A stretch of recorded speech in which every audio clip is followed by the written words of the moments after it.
Hello, and welcome to Transformations Cafe. We're serving light as bold as love.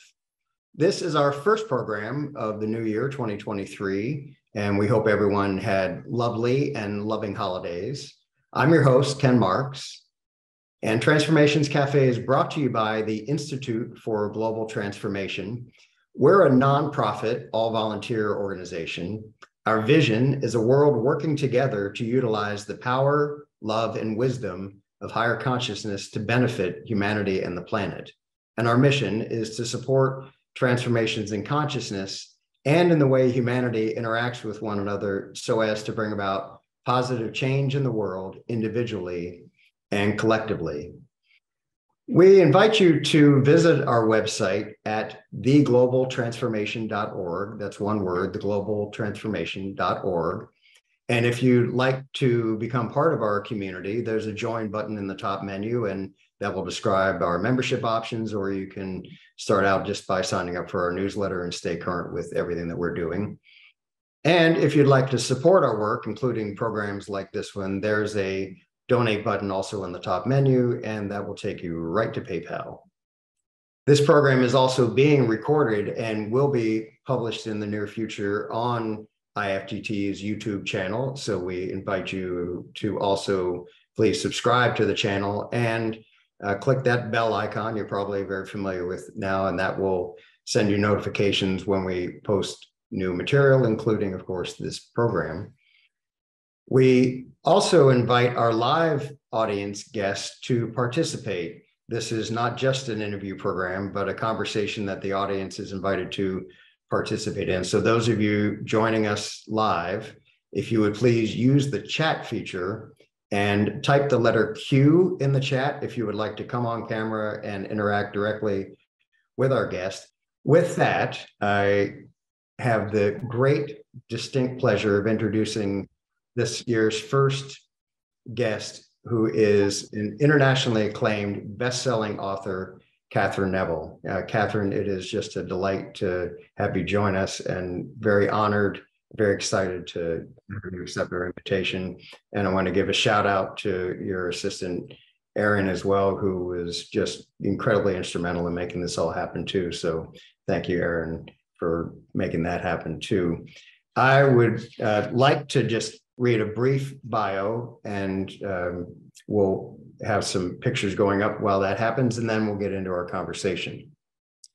Katherine Neville's 20-year data processing career in the fields of energy and transportation took her to live and work in 7 countries on 3 continents and half the states of the USA. Between jobs, she supported herself as a busboy and waiter, fashion model, commercial photographer, and professional artist. When her first book, The 8, which we'll be talking about a bit this evening, was published in 1988, she left the computer world and became a full-time author. Neville's groundbreaking work defies categorization. She has been dubbed the female Umberto Eco, Charles Dickens, Alexandra Dumas, and Steven Spielberg. The Washington Post called her first book, The 8, a feminist answer to Raiders of the Lost Ark. And Publishers Weekly predicted that The 8 was destined to become a cult classic, and more recently credited her work as having, quote, paved the way for books like the Da Vinci Code. Her colorful, complex adventure quest novels have been translated into 40 languages, have received multiple awards and honors, and have remained on bestseller lists around the world.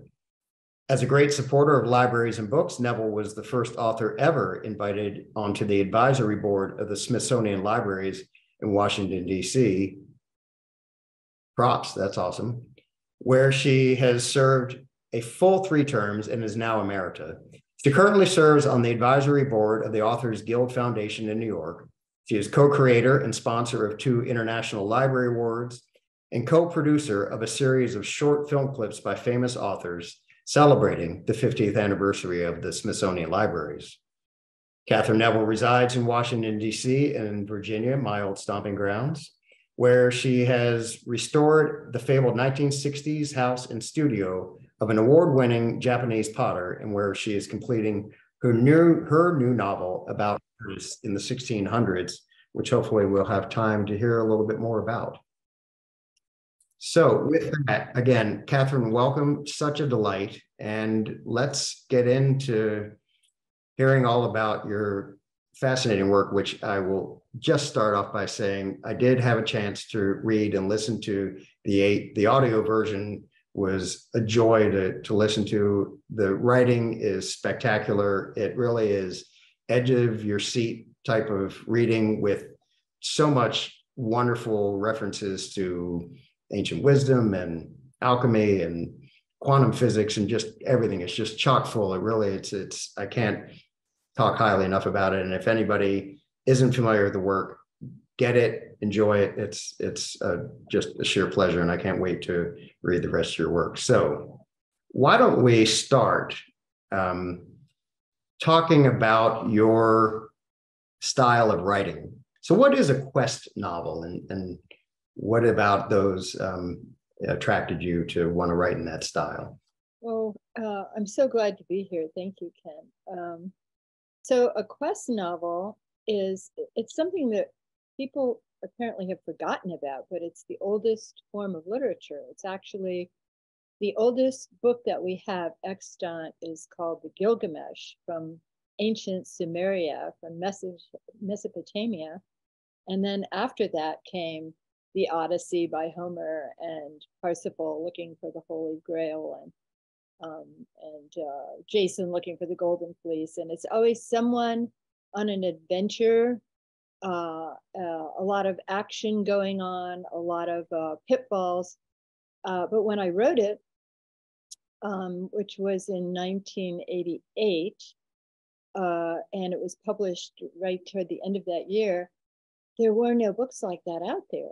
I have a huge fan club of my fellow male authors because I sort of opened the door for them to be able to write more action adventure stuff. Up until then, all the stuff I studied in school, the kinds of books that were considered bestsellers, were about people living in the suburbs, like John Updike's books, or Virginia Woolf type things, A Woman Alone in a Room, books with angst and post-war neuroses, and I just loved the idea of climbing trees and going on pirate adventures. I'll say just briefly, we were talking about Caroline Casey a little bit before. Her brother, John Casey, was on a program and I was to introduce him. But first I was introduced. He's the winner of the National Book Award. And they said, John Casey would like to sit near you at lunch because he has a question to ask you. And he said to me at lunch, he said, Katherine, I didn't realize you were the person who wrote The Eight. I read it years ago when it first came out, and I was really impressed with it, but I want to warn you that that you're making far too much work for yourself. You have 200 years of history, 64 characters. It's going from the French Revolution back and forth to the 1790s to the 1970s. And everybody's running around looking for fabulous chess pieces. And he said, you really need to simplify stuff. Why don't you just become an expert in one period and write historic novels? And I said, well, actually, I can't do that because I have to write novels of the kind that I like to read, like Alexander Dumas. He said, well, what kind of novels do you like to read? And I said, well, like Raphael Sabatini's swashbuckling pirate novels like Captain Blood and The Seahawk and, people out there having adventure. And he said, oh my God, Raphael Sabatini was my favorite author as a boy. And he starts telling me all these novels that I didn't know about. So I was writing them down so I could go read some more pirate novels. And everyone said later, John Casey was talking to Katherine Neville and she was taking notes. So we're legendary. But yeah, that's the kind of book I love to read. And I think the success of The Eight and some of my books all over the world has proven that people were waiting. They were just waiting for books like that. Go have an adventure, have fun. And why do you think this style of a book is important to us?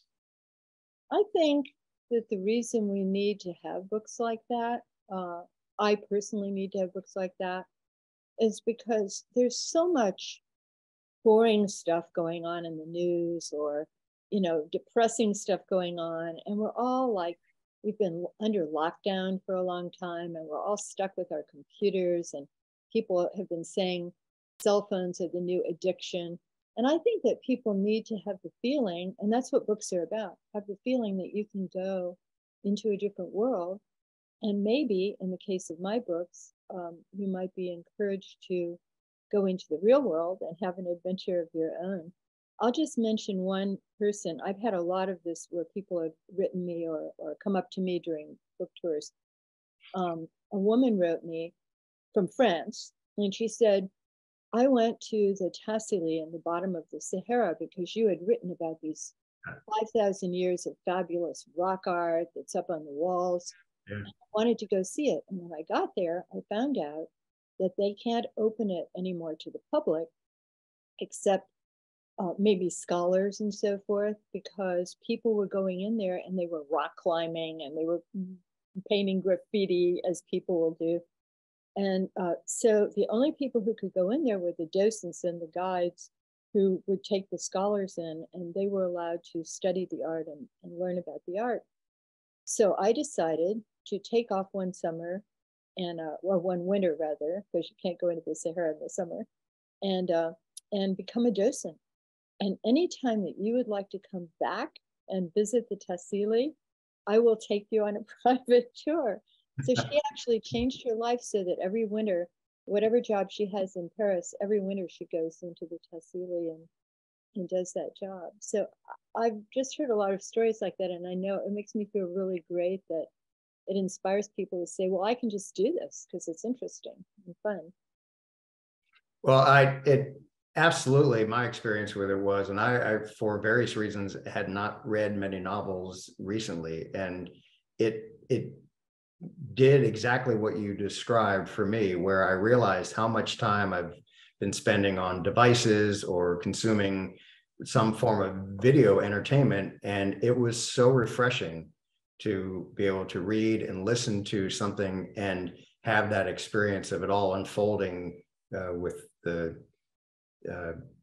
my own imagination helping bring it to life. But so it is a great experience. And you're mentioning trips to the Sahara and whatnot, and the descriptions are so wonderful in the book. It's a pleasure. But there's reasons that this organization and this program wanted you as a guest. So not just because you write wonderfully entertaining, compelling, fascinating novels, but there is also, of course, some great association with some aspects of consciousness and spirituality. And one of those themes that I'd love to have you talk a bit about that runs through your work is alchemy. So let's get into that a little bit and start off with just, if you can at least explain to us your take on alchemy and how you use it in your work. Well, so it's a really great question. I've been into that for a really long time. When I was about 16 years old, and I used to do binge reading in the summers because, as I said, in school, the stuff we were assigned to read was really boring. And so one of the things I read was this 3-volume biography of Johann Wolfgang Goethe. Now, I loved Goethe already because he'd written Faust. And I always wanted to be a writer, so I was studying other writers and how they did things. And he was a poet and a playwright. And he was 16 years old, it said in the biography, around 16 or 17, he became really, really ill, seriously ill. And they thought he might die of something. They weren't sure what the mysterious illness was. So a woman, a countess or something in the neighborhood, came by and gave him some books on alchemy and gave him what we would call today like practically a chemistry set, you know, a bunch of different kinds of chemicals. And he started doing experiments and he got very interested and he got really into it. And he wrote at the beginning of, early in his career, he wrote Faust Part 1. And Faust, of course, is the guy who sells his soul to Mephistopheles in order to have all kinds of power and go up on the Brocken mountain at night and see the spirits flying around. But he took until probably the very end of his career, almost the end of his career, to write the second part of Faust. And the second part of Faust, and when you put it together with the first part, he had invented German Romanticism. And that play and another book that he'd written were credited with inventing German Romanticism. But the end of his career, when he wrote the second part of Faust, he had already gone to Italy, he traveled all over the world, he'd learned all these new things, and it was more like a classical Greek mythological thing. So he had basically brought the two types of literature together just in his one life. So in a way, from his two plays, he'd invented an alchemical concoction that was like a play. So I started to read, and I was asked this question in Spain when I was in a big book tour in Spain, and there was an auditorium full of 700 people, and one guy asked the question that you just asked, what got you into alchemy? And I said, what I did was I didn't even know that Carl Jung had written about alchemy and all these other people, about the spiritual transformation. But Goethe had written about the spiritual and the material transformation. So the thing that was so fascinating to me about alchemy was you have to put, if you're really spiritual, you have to put that spirit into the material world. If you're really materialistic, you have to bring some spiritualism into your world. So you have to have the two together. You can't just have one or the other. You can't just go up on the mountain and start praying and hope that the world will become a better place. The only religion I've been exposed to that sort of does that, that's sort of part of the religion, is called the Sufi branch of Islam. But it's pretty sure that the Sufis may have been around before Muhammad, because there was already this system of bringing spirit into the material world. When you are, and I've been invited by the culture minister of Konya and the culture minister of Turkey to be one of only 3 Americans who were invited, the other 2 being Coleman Barks and Robert Bly, who were invited to the first ever symposium about Jalaluddin Rumi's poetry. It was like the 700th anniversary of his death or something, and or 800. And it was really interesting going up to Konya because they have to, after they study all this, and the teacher finds you don't find the teacher finds you. And after you learn all these things and you get to the point where you have all this spiritual stuff that you've learned, you have to go do something in the world. You have to make something or build something or create something physical. So I met the last descendant of Rumi, who is still alive. He was in his 40s. His father had just died, and he was the chief of all the 7 or 8 sheikhs all over the world. And I said, so what does he do for a living? Because you have to, no matter how spiritual you are, you have to do something for a living.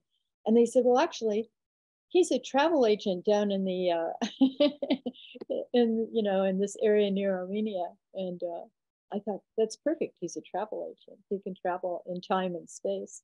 But yeah, it's very serious. The alchemical process really requires understanding that spirit and matter are a marriage. That's what they call it, a marriage. And when Rumi died, he referred to the day of his death as the day of his wedding. Yeah, neat. And I do want to mention one of our previous guests was Georgia Lambert, who is really how you came to meet the IFGT's founder and president, Marianne Miller, who had studied with Georgia. And I'm currently studying with Georgia, and certainly saw so much of the material in the 8 overlapping with what Georgia is teaching of the ancient wisdom, and very much this idea of how creation happens and this bringing together of spirit and matter is a huge part of it. So it was especially rewarding to read the book and with that frame of reference too. And I think a lot of our community and our audience members will be able to understand this and see again more why it is that we didn't only invite you because you write great books, but there's a certain relationship to what IFGT is about as well. So I met Georgia after The Eight was published. The Eight was actually the second book I wrote, but it was the first one that got published. The first book I wrote was called A Calculated Risk, and it was about high stakes financial stuff going on all over the world, and theft and moving money and all this. And that was sort of my earth book. And then The Eight was my air book, which was, all about music and mathematics. And then I wrote Magic Circle, which was my water book, because it was about what happens when we move into the age of Aquarius, who is an air sign, but actually is pouring out the water, to tidal waves of change. And then the fire, of course, my last book was my fire book, which was the sequel to The Eight. But when I met Georgia, only The Eight had been published. And I've forgotten exactly how we met, but at the time she was working for Manly Palmer Hall, who was still alive. And so that was a really interesting experience. She sent me a bunch of her tapes at that time. Now they were tapes, so they've all crumbled and fallen apart, but really interesting stuff that she had. Manly Palmer Hall had invited Georgia Lambert to teach at his center because she was one of the few people who knew Western path esoteric stuff. And he was an Eastern, he was like Egyptian and Eastern path person. So so she really added a lot to his programs. It was very, very interesting period. You've had a lot of people that I know on your program. Irvin Laszlo, he and his wife Carita were really good friends of ours. I used to visit them in Pisa, up at their house in the middle of Italy. But you've had really, really interesting combination of people on your programs. Yeah, I'm very fortunate. And Dr. Laszlo was very gracious. We've actually interviewed him 3 times, twice with the person who hosted this program before me, and then I had the chance to interview him. And I know your late husband, Carl Pribram, also had done work and written with him as well. So, and hopefully we can get into that a little bit. But before we leave alchemy, I wanted to talk a little bit more about it. And one of the things that another thing, I guess, that I found so enjoyable with The Eight is how you point out the rich history of this in so many famous people that in today's Western world, at least, I don't know how many people would really appreciate how many people that formed a lot of our historical societal foundations were actually very interested in alchemy and practiced, even those that like Isaac Newton, who would be only thought of generally in terms of a material scientist perspective, but lots of that. And so your thoughts on that, and then kind of how your 4 books connect with the alchemical process. I had been in the scientific world for a long time because when I got out of school, out of university, there were no jobs for women unless they could type, or you had a nursing degree or a teacher's certificate or something. And I couldn't do any of those things. So there is this brand new field opening up called data processing that no one had ever heard of. So I went to work in that field. And as a result, I ended up working with engineers and physicists and so forth, way before I met Carl Pribram. But I think the most interesting thing about having gone into those fields, I was mainly in the field of energy, like solar, nuclear, geothermal, hydropower, petroleum. And the most interesting thing about that was that most of the people I worked with knew who these people were. And so I ended up reading an enormous amount about them while I was still trying to write a book. And one day, now, as you mentioned at the beginning, I was in on the board of the Smithsonian Institution Libraries, and we could go into the Dibner Library of Science and Technology and a lot of the rare books libraries and ask them to pull books for us. So one day I went in, I had some guests from Prague, and they said, well, we don't have many authors from Prague. We have this and that and everything. And I said, no, no, no. Rudolph II of Bavaria, the Holy Roman Emperor. Tycho Brahe worked for him. Kepler worked for him. Come on, pull all that stuff out. So they went, oh yeah, okay. All right, they were in Prague. So they pulled all the stuff out and we're all looking at these things. And all of a sudden on the table, there's this, I actually filmed this later. There's this piece of paper that looks like a napkin that's been folded over and over and over. And I said, what's this? And they said, well, it isn't actually a scientist who worked in Prague, but it's a scientist who had collected all the alchemical works of all the scientists who did work in Prague. Yeah. And he had them in a trunk in his studio at Cambridge. And I went, are you talking about Sir Isaac Newton? And they said, yes. And I said, I wrote about him in my book, but I didn't know we had his actual notes that he did in the kitchen garden. Wow. And we started opening it up. They let you, now you don't have to wear gloves anymore for rare documents because they find out any oil you might have on your skin is not as bad as the cotton gloves messing up the paper. Oh, interesting. So we open up this thing and it's hundreds of years old. And there are Isaac Newton's notes with little marks that say, go to this page now. Now open that page. I went crazy because it's actually the real thing. His handwriting, no, it was fantastic. So what he did was he stored away. He had to hide this stuff because it was considered heresy, basically, to study these things. Even in England, a Protestant country, they were even worse about it than a lot of the Catholics because, you know, they were iconoclasts. They were like, you know, get rid of this. So he hid it away. And when he died, Cambridge got rid of it. They sold it all off and got rid of it because they were embarrassed by it. So John Maynard Keynes, the famous economist, went around and collected it all. And one of the guys who collected a lot of these documents was a Nazi, a fascist, what did you call them in England? But anyway, he was one of the big backers of we shouldn't get into World War II. And an admirer of Hitler.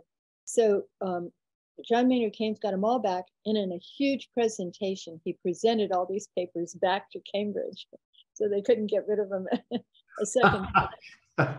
And he made a great speech. I quote from part of his speech in the book, you know, how Isaac Newton saw the world as a puzzle, as a giant puzzle that God had laid out for us to try to solve. And yeah, he was a magical guy. I thought it was very interesting, since he was an alchemist, that the main job he had been given by the king was to be secretary of the comptroller, secretary of the treasury. I thought, was he actually making gold coins? Yeah, really. Yeah, anyway, funny story.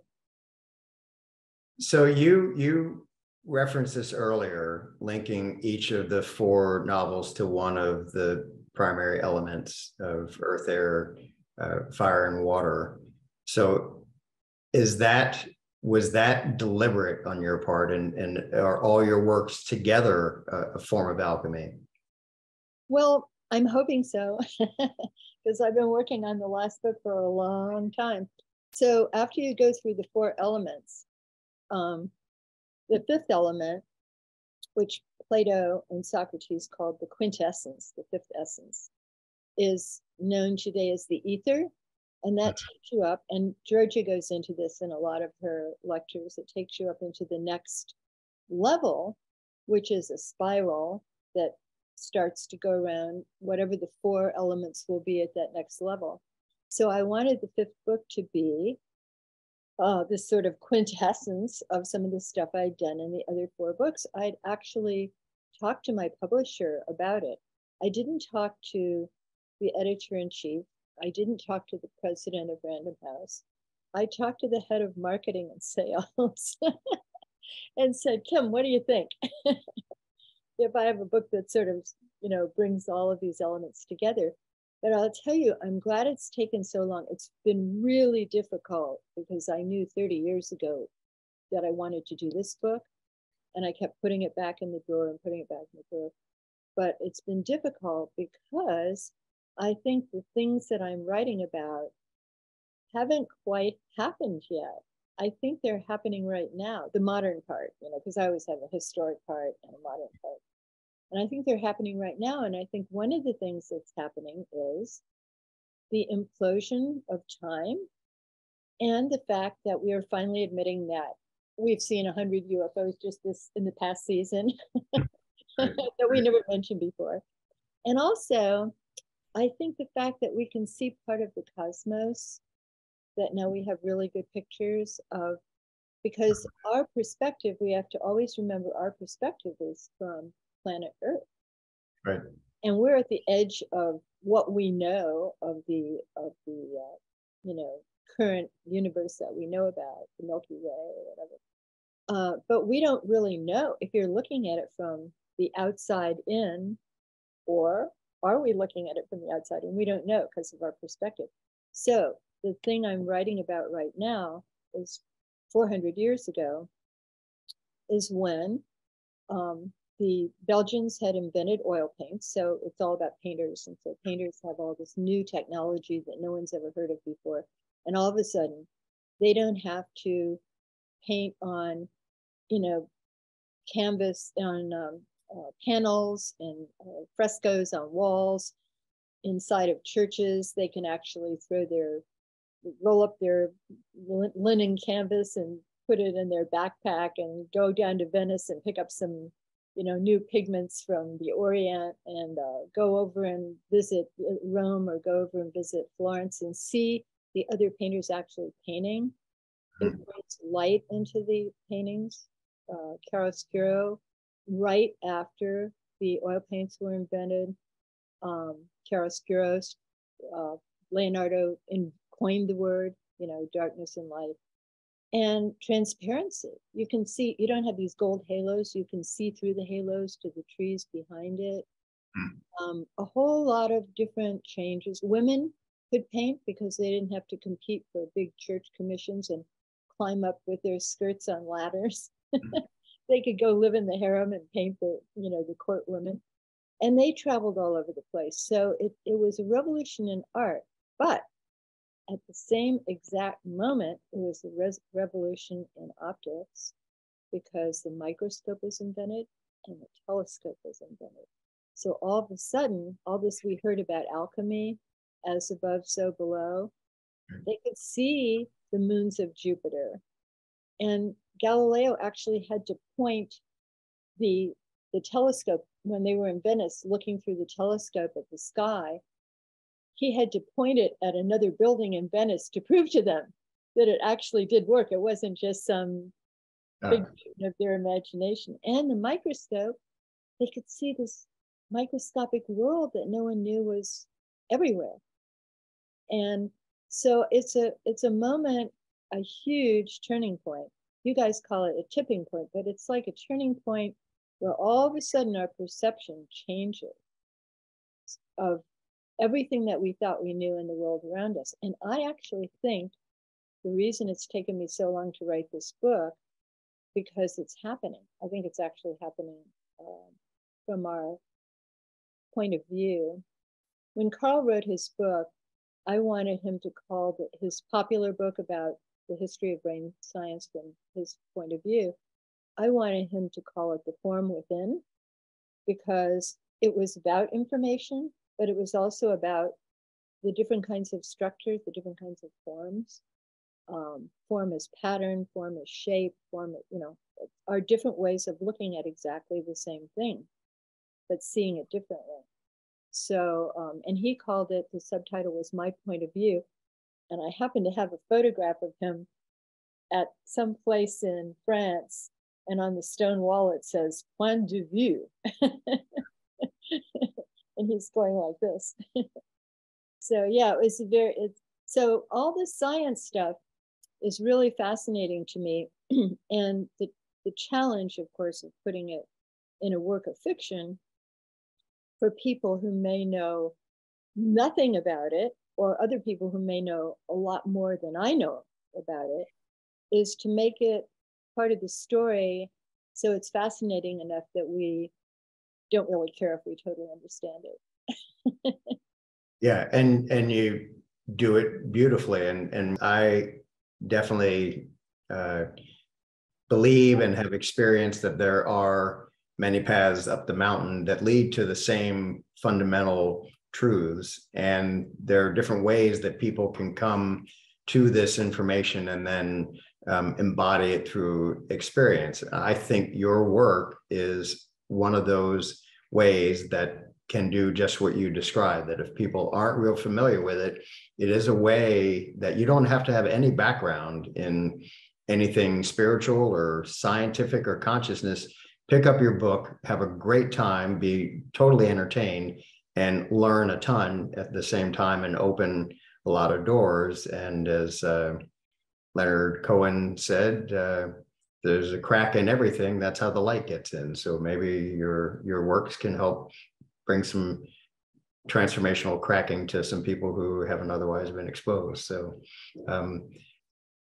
one thing you talked about was this kind of fascinating idea that maybe some of what you're working on in your current book hasn't happened yet. And it reminded me, I mentioned before we started the recording that Aaron had shared with me the link to several pieces of interviews that you had done talking on different points. And there is a story I hope you'll share with us now, how the process of creating your work also kind of interacts with the real world and maybe consciousness or the universe or whatever you want to call it. But it was the story when you were trying to verify Napoleon's whereabouts so that you were factually correct, and you were working in the library, and it kind of fell into your lap almost literally. So if you want to share that. My library in San Francisco, I was working at the Bank of America, but right across the street from the building where I was working was this private library called the Mechanics Institute Library. They had the best collection of chess books, by the way, and they had a chess club. So I got a lot of my chess information from there. But so one day I was up in the Bonaparte section and I was under deadline at that point. I'd already sold A Calculated Risk and the first half of The Ape to Random House, to Ballantine. And I had I think 5 months to finish the whole book. And so I was going to have my heroine go. She was fleeing from the Pyrenees and fleeing from Paris and trying to get out of France because she had captured some of these chess pieces and people were out to kill her. And so she was going to go to this abbey that was right outside in Saint-Cloud, just outside of Paris. And I wanted to check because she was going to get a pass to get out of France from the abbess of that abbey. And I wanted her to be able to go to Corsica and somehow meet up with Napoleon. But I wanted to be sure that Napoleon could be there because he was already a soldier and he had been conscripted into the army. So I'm in the Bonaparte section. They've got all these books. I'm sitting on the floor. They had glass cube floor there. So you had to be careful how you sat on the floor because people could look up. And all of a sudden this book literally fell off the shelf open to this page. And it said, on such and such an hour of such and such a day, which was my date, Napoleon took leave from the army so he could go pick up his little sister, Maria Lisa, at the same abbey in Saint-Cloud. Because they were closing the abbey and he had to escort her home to Corsica. So I called up the editor-in-chief and I said, Robert, I'm sorry, but Napoleon just dropped into my chapter. Dropped into my book one chapter early. He can actually escort, and I told him he was going on the same day to pick up his sister. And I said, he and his sister could actually escort my heroine to Corsica. And he goes, wow, that's really creepy, but I guess you have to do it. And so I did it, but it cost about 5 weeks to make that one change, to move all the material up so that Napoleon could discuss it with my heroine as they're, going down there. But stuff like that, I expect things like that to happen when I'm writing. And that's how I know if it's not time to write something, because if the book doesn't start writing itself, then, the author can't do all the work. You expect the book to, do a little bit of work for you. And this is also something that I hear more and more, and I guess I'm tuning into, and I know Greg Braden has made reference to, say, in film, how many films come out and they seem to be just the works of some very creative mind, and yet then you start seeing examples of them happening in the quote unquote real world. And so I think that gets into something that hopefully we'll be able to touch on. Maybe we'll get into it now, this idea of a holographic universe. And I think Carl Pribram had done some work in that. And I think I would love to hear your thoughts on that. Well, yeah, one of the reasons, and people, if they want to know more about his work in a popular way, because most of the stuff he wrote himself, except for the very last book, is very, very mathematical and complex. And he did, 75 years worth of hands-on research with primates and humans, and, how the brain actually works and what it does, he said, not how it works, but what it does, and what we do inside our heads. And but the thing is, I think a couple of popular books were written about his work and David Bohm's work, who did the hologram. One of them was The Aquarian Conspiracy by Marilyn Ferguson, which was about how, as we entered this new age, and I should say, it's not new age like that. Everyone who had a calendar, whether it started 500 or 600 years ago or 5,000 years ago, or Aztec or Mayan or Egyptian calendar, everyone knew that this was a new era of 2,000-year cycle, because the equinoxes and the solstices changed their time frame going because of the tilt of planet Earth. So it's considered in all the world mythology as a period that was going to be a new era.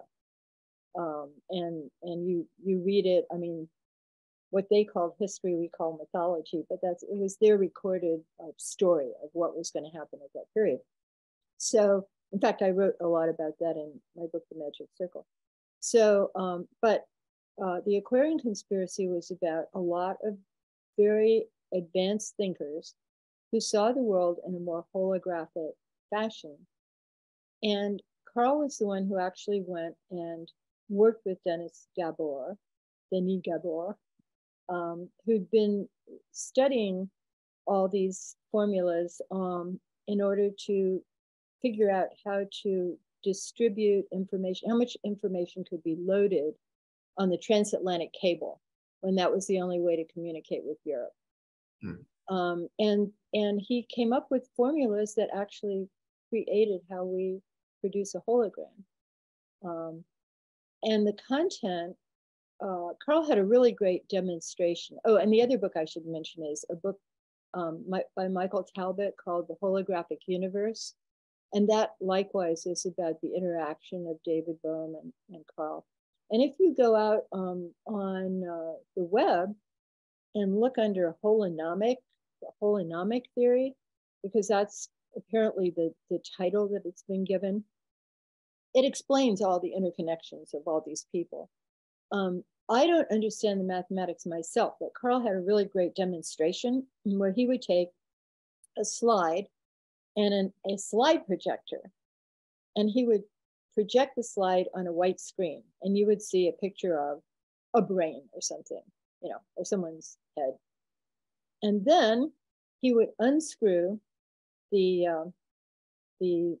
lens from the slide projector, and all you'd see is a white light, blur. And then he would take a pair of ordinary reading glasses and hold them up in front of the white blur.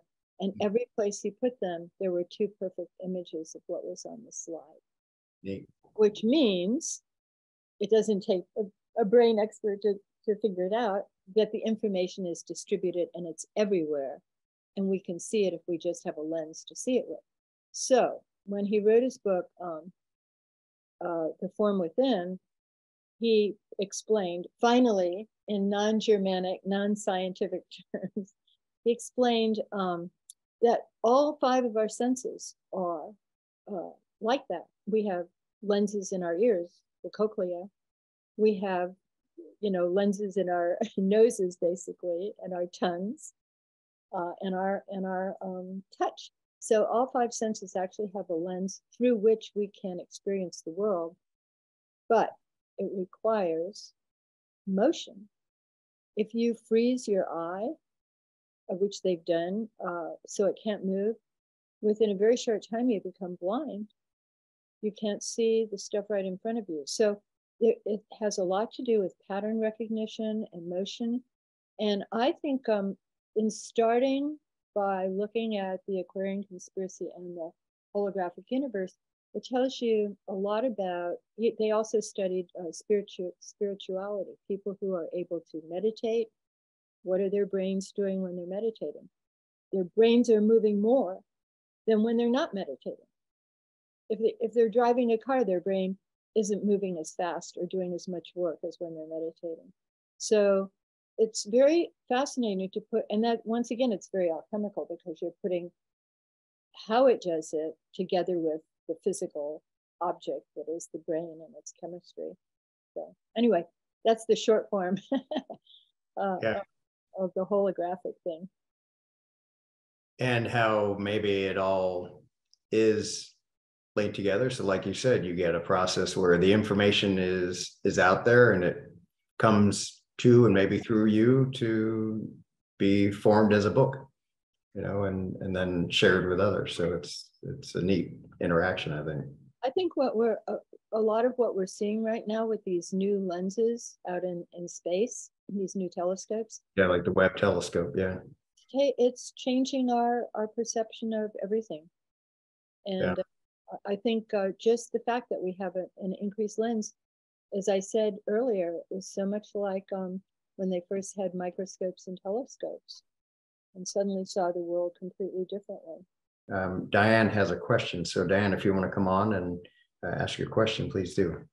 Okay. I just have to acknowledge a few things, Katherine, that I just love the way you answer all your questions with great stories. So that is the holographic way of life right there, right? Great storyteller in whatever you're doing. Thank you for that. And Ken, you've been wonderful.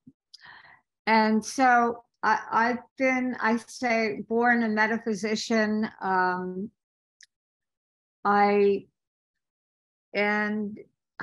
I've been studying astrological influences for over 30 years, and I call it my hobby.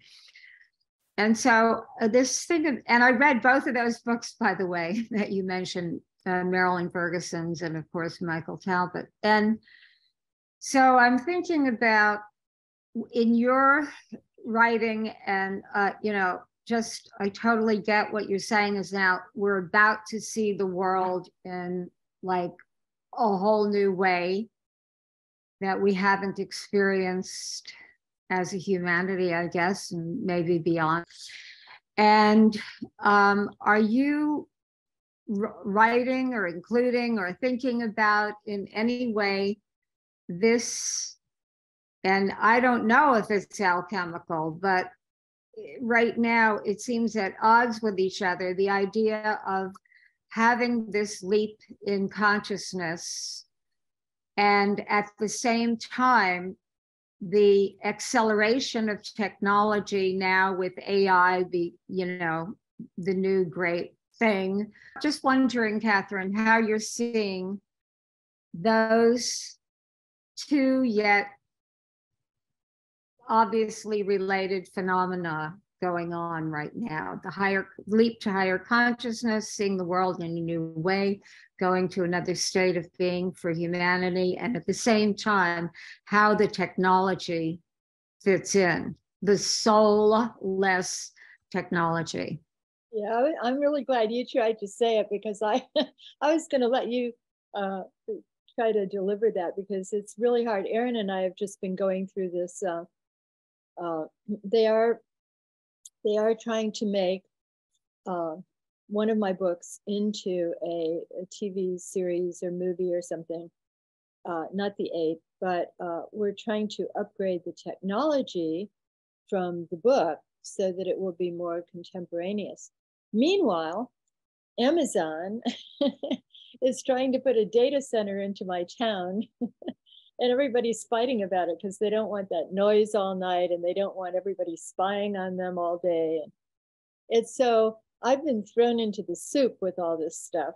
And unfortunately for me, because I was a computer person for so long, I do know what it all means. I know what it's all leading to. But it's sort of something that, you have to be philosophical about. It's everyone's complaining about it. Technology is taking over our lives. It's spying on us. Don't let your children leave this switch on by mistake because they'll know everything you're doing in your house. But the thing is, it was predicted in all these, what I was talking about, ancient myths of different cultures, that time would speed up, that everything would be like an entire giant tidal wave of uh, washing away the fabric of the socioeconomic order, basically. And that the people, and what was also predicted was, and I mentioned this in Magic Circle as well, what was also predicted was that the people who were able to outski an avalanche, which my heroine does in that book, or I say hang 10 on the surfboard of life. The people who are able to ride that tidal wave and remain flexible instead of rigid are the ones who will survive and coast into the new era.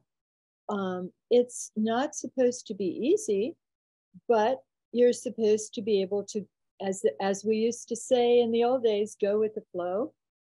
And I think that it's really hard to do that when you know that the change is happening so quickly. Right here in Washington, D.C., every highway, not just one or two, every highway all the way around the city has, and even the routes off the highway are being expanded, and they're building bigger and bigger walls on either side, and the winds are sweeping through and turning into hurricanes. And you just have to be able to, according to the ancient myths and predictions, to, what George Lambert kept saying, keep breathing.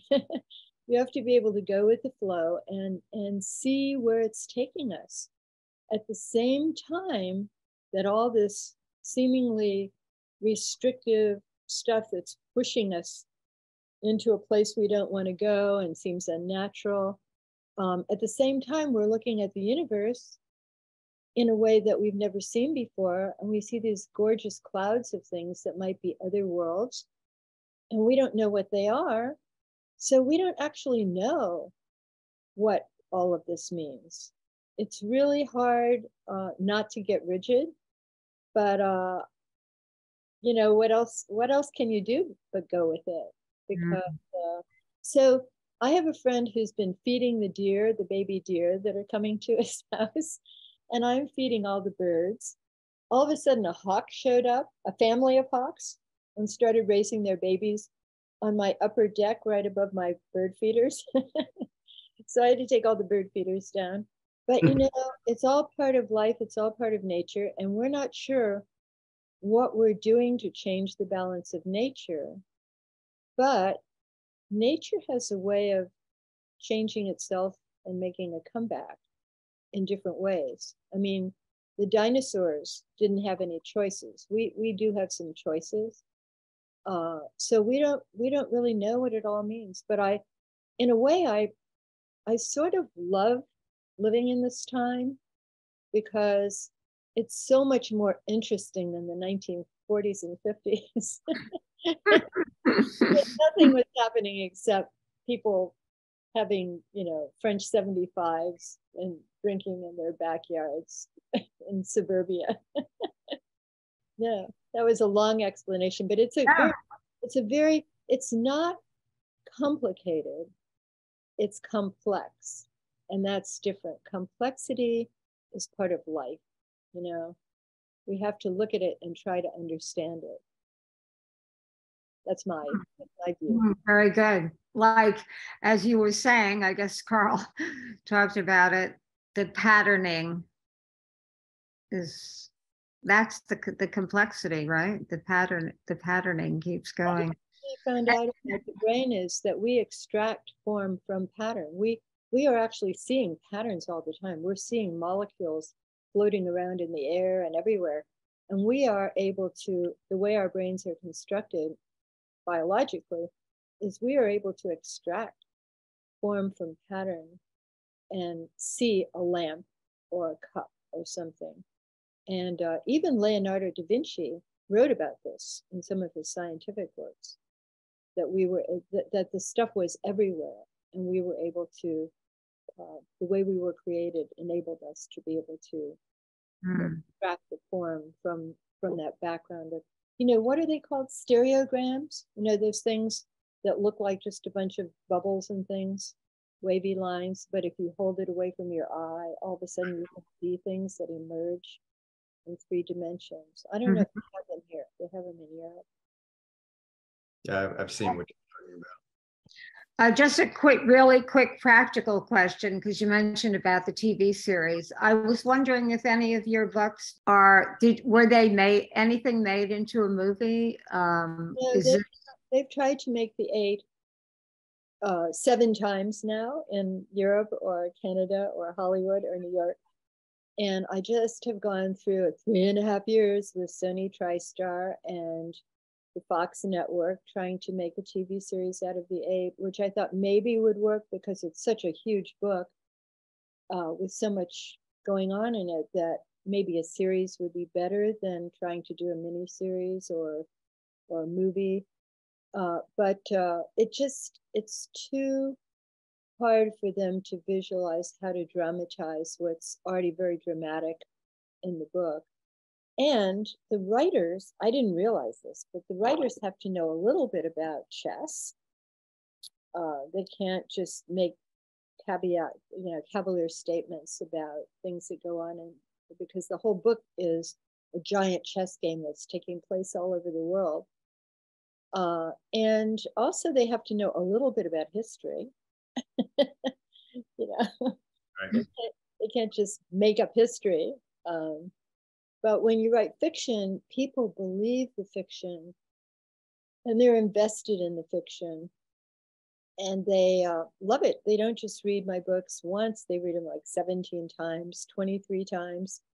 And they get more and more out of the books. And then they get really worried if someone makes a really bad movie out of it. You know, they start writing to me and say, don't let them make this into a disaster. And I'm saying, you know, how does the author handle that? Mm-hmm. Yes, I can totally understand that. Anyway, thank you so much for everything and your presence here. Really appreciate. Thank you so much. You really hit the nail on the head. That is the quandary of the world we're living in right now. And it's fascinating. It's scary, but it's fascinating. Thanks, Diane. So with your perspectives, Katherine, do you think humanity is heading toward this so-called tipping point where we are evolving toward maybe a higher, more conscious state as a species? Well, the world myths say that those who cannot adapt to the new consciousness and flow with it will basically be in the same situation as surfers. They'll be squashed on the beach, a tidal wave, and it'll go right over them. So once you become rigid, the idea is, and this is not, I'm not saying this, this is my perception of what the world myths said. And I have a lot of different myths that I use in Magic Circle, which I would not start by reading the Magic Circle because it's a very, very, very complex book that takes place over 2,000 years. It starts in the last week in the life of Jesus, like what are the Druids doing in Brigantium, and what are the Roman emperors doing in the Isle of Capri, and what are the Hebrews doing in Judea, and all over. And it goes back and forth to 1989, which was the year of the Berlin Wall, the year of Tiananmen Square, the year when the tidal wave started, really. Right. So I've watched the tidal. I was living in Germany, in northern Germany, when the Berlin Wall came down, and all the East Germans were coming over with their little putt-putt cars, and I was living with West Germans and people from Sweden and Belgium and Russians who had been let out to, and everybody was discussing what, the 9th of November, which was one of the most important days in German history, over and over, all the major events that happened on the 9th of November. So everybody looked at me because they knew the book that I was working on about the 2,000-year cycle, and they said, what are you going to do now? And I said, well, I guess I have to slow down and throw this into the book. So, but I watched it happening, and I really didn't ever perceive it would happen the way it is happening. But I do think, I don't know if we, I've discussed this with Georgia Lambert, Marianne, and so forth. I know the perspective, but I don't see that we really have a choice other than to become more conscious of what's happening around us. I really don't. I see people, their bodies changing, their environment changing, not just growing larger, but growing taller. Yeah. And all because the world is changing, and of course the world changes all the time. It's just, as I said, the higher level of the spiral of what happened 400 years ago or 2,000 years ago, when these major turning points occurred. And who can go with the turning point? Giordano Bruno said the same thing pretty much that Galileo said. They burned Giordano Bruno at the stake in 1600, and they put Galileo on trial, and everybody said, whoops, wait a minute. He might be right. Yeah. We'll slap his wrist, but we'll make him stay home. We're not going to set an example. And then it turns out he was right. And the same thing happened over and over in every Plato and Socrates and Aristotle. Socrates got sent to his death for saying what he said, and Aristotle said, I'm leaving town. Athens cannot sin twice against philosophy, I'm going to go work for Alexander the Great. So yeah, everybody, they do learn their lesson, but the ones who usually don't survive to the next cycle. That sounds like not only, yes, we are evolving, but if you don't get on the bus, you're going to be left behind to surf and then get squashed on the beach. That's, I think, what I'm hearing. Well, yeah, and the bus is the planet we're on, No, it does. There are those things that are staring us in the face, and I had a bit of insight with the beginning of COVID lockdown that something had to break. Too many things were happening, and we couldn't sustain the trajectory we're on. We've got more lessons to learn, obviously, but yeah, we have to evolve. So, well, I was just reading the other day that the reason they got so severe about COVID is the last influenza epidemic we had killed 100 million people. I didn't realize it was that many people. The Spanish flu, 100 million people all over the world. That's a lot of people. And I think they just had to get serious about it, and do something. At least keep people at home for a while. Right. Well, I don't see any other audience questions, and I want to respect your time. And so unless you have any other final thoughts you want to say or describe any more of your current work, but I'm glad we got to that. If there's anything else you want to say, please do. No, I think it's just great what you guys are doing. And I'm glad I got to see Marianne on her ship. Tasmania. Katherine, I want to just add our gratitude for sharing your time with us and such interesting, fantastic books that you write. I just love each of them. And I agree with you. I think that humanity is being drugged along to this new and higher or expanded consciousness. And the more expanded our consciousness is, I think the easier it can be for us. Well, I'll leave you with my motto, which is whenever people say we have to think outside the box, I always say, well, why don't we just expand the box and then we can all think inside of it together. Great. That's great. Well, thank you, Marianne. And Katherine Neville, thank you so much for helping us kick off our new year of Transformations Cafe. It has been an absolute delight. Erin, thank you again for all of your help. And shout out to my wonderful assistant, Michelle, for her help as well. It's just been a true delight, and wish you all the best, and hope we can stay in touch. Me too. Okay, see you. Thank you. Thank you, Katherine.